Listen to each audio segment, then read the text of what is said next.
Adam here with Brand Ready. What I wanted to do this morning is I wanted to share about something that may seem small and not important, but it's actually very important with how people look at our designs and our logos.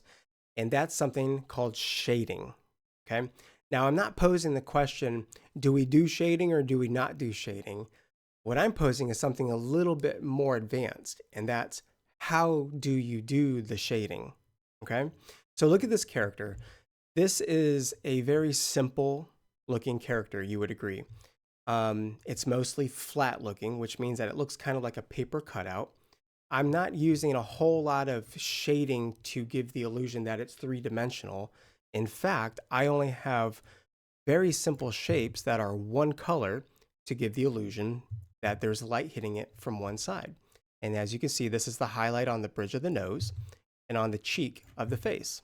This is the highlight. And with those shapes, you're now looking at it thinking like, yeah, there's light hitting it from this side, casting on his face now.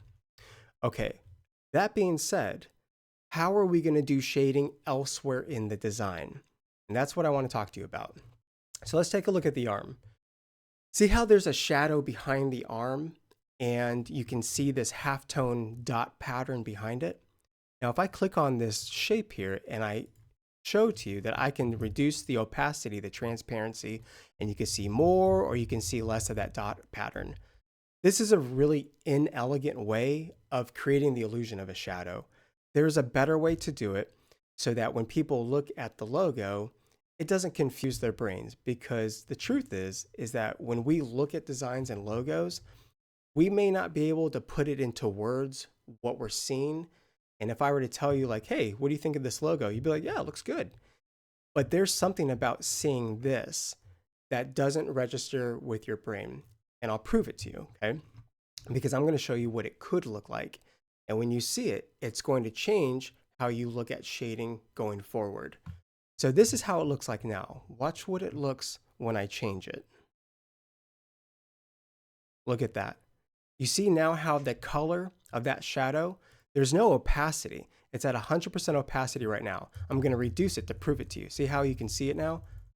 All the pattern in the background. I'm going to take it to 100%. What I did is I made this a solid shape, a solid color, and the color is deliberately the same color as the halftone dot pattern. Why did I do that?